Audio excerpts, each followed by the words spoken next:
അയാൾ പഴയ കാര്യങ്ങൾ ഓരോന്ന് ഓർക്കാൻ തുടങ്ങി. ഒരിക്കലും പിരിയില്ലെന്ന് താൻ പലവട്ടം വാക്കുകൊടുത്തതാണ് വേദികയ്ക്ക്. പക്ഷേ വാക്ക് പാലിക്കാനായില്ല തനിക്ക്.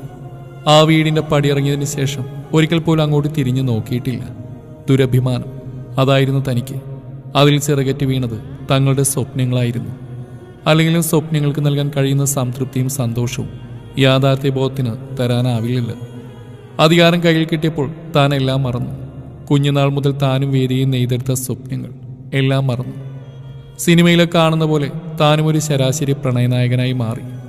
അവസാനം പ്രണയിനിയെ നിഷ്കുരണം ഉപേക്ഷിച്ചുകൊണ്ട് വില്ലനുമായി. പക്ഷേ ഇത്രയും നാൾ താൻ എന്തിനായിരുന്നു കാത്തിരുന്നത്? ഉത്തരം കിട്ടുന്നില്ല. വല്ലാത്തൊരു ഹൃദയവേദന അനുഭവപ്പെട്ടു ഗൗതമിന്. കണ്ണുകളിൽ ഇരുട്ട് കയറുന്ന പോലെ തോന്നി. വേദികയ്ക്ക് ലോകം കീഴടക്കിയ പ്രതീതിയായിരുന്നു. താൻ വിജയിച്ചിരിക്കുന്നു. ഇന്ന് അയാൾക്ക്, ഗൗതമിന്, ഉറങ്ങാൻ കഴിയില്ല. കഴിഞ്ഞ 7 വർഷം തൻ്റെ ഉറക്കം കെടുത്തിയ മനുഷ്യനല്ലേ. ഇന്ന് അയാൾ ഉറങ്ങണ്ട. നീറണം, നീറി പുകയണം ഗൗതം മേനോൻ IPS. എന്നാൽ എനിക്ക് സമാധാനാവുകയുള്ളൂ, അവൾ മനസ്സിൽ പറഞ്ഞു. പക്ഷേ ഉള്ളിൻ്റെ ഉള്ളിലൊരു വിങ്ങൽ അവൾക്ക് അനുഭവപ്പെട്ടു. എന്താണിപ്പോൾ ഇങ്ങനെ തോന്നാൻ കാരണം അവൾ ചിന്തിച്ചു. മൊബൈൽ ബെല്ലടിക്കുന്ന കേട്ട് കോൾ എടുത്ത് നോക്കിയപ്പോൾ SP പ്രകാശ് മാധവായിരുന്നു. മാഡം, ഒരു സാഡ് ന്യൂസ് ഉണ്ട്. നമ്മുടെ കമ്മീഷണർക്ക് ഒരു ആക്സിഡന്റ് അല്പം സീരിയസാ. അമിത വേഗത്തിലായിരുന്നു വണ്ടി ഓടിച്ചിരുന്നെന്ന് അറിയാൻ കഴിഞ്ഞ്.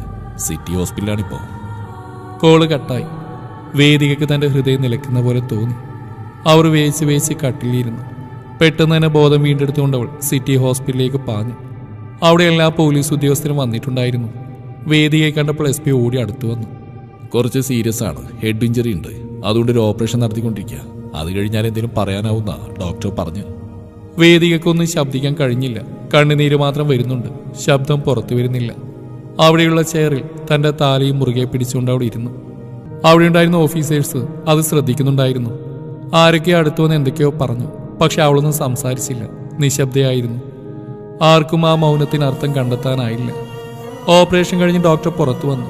ഓപ്പറേഷൻ സക്സസ് ആണെന്നും കുറച്ചു കഴിഞ്ഞ് ICUവിലേക്ക് ഗൗതമിനെ മാറ്റുമെന്ന് പറഞ്ഞു. പക്ഷേ ബോധം തെളിയാൻ കുറച്ചുകൂടി സമയമെടുക്കുമെന്ന് അറിയിച്ചു.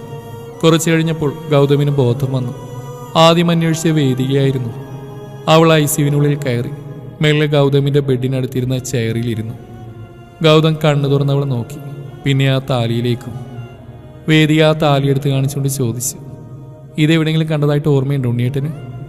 പിന്നെ കയ്യിലിരുന്ന പേഴ്സിൽ നിന്ന് സിന്ദൂരച്ചെപ്പ് പുറത്തെടുത്തു. ഇതോർമ്മയുണ്ടോ? ഗൗതമിനൊന്നും മനസ്സിലായില്ല ആദ്യം. പക്ഷേ പെട്ടെന്ന് തന്നെ അവന് ഓർമ്മ വന്നു ആ താലി, ആ സിന്ദൂരച്ചെപ്പ്. പണ്ട് വീട്ടിൽ തങ്ങളുടെ ബന്ധത്തിൻ്റെ പേരിൽ പ്രശ്നങ്ങളുണ്ടായ സമയത്ത് വേദികയെ സമാധാനിപ്പിക്കാൻ വേണ്ടി തറവാട്ടമ്പലത്തിൽ വെച്ച് ഒരു ദിവസം ആരും കാണാതെ സാക്ഷാൽ ദേവിയെ മാത്രം സാക്ഷി നിർത്തി താൻ വേദികയുടെ കഴുത്തിൽ ഒരു മഞ്ഞച്ചരടിൽ കോർത്ത് ചാർത്തിയ താലിയാണിത്. ഈ സിന്ദൂരച്ചപ്പിൽ നിന്നാണ് താൻ അവിടെ സീമന്തരേഖയിൽ സിന്ദൂരൻ ചാർത്തിയത്. ഗൗതമിനെല്ലാം ഓർമ്മ വന്നു. അപ്പൊ താനാണോ വേദികയുടെ താലിയുടെ അവകാശി?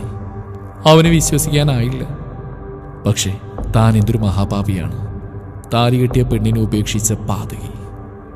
എന്നോട് ക്ഷമിക്കും മോളെ. ഞാൻ ഗൗതമിന് പറയാൻ വാക്കുകൾ കിട്ടിയില്ല. കണ്ണുകൾ നിറഞ്ഞിരുന്നു.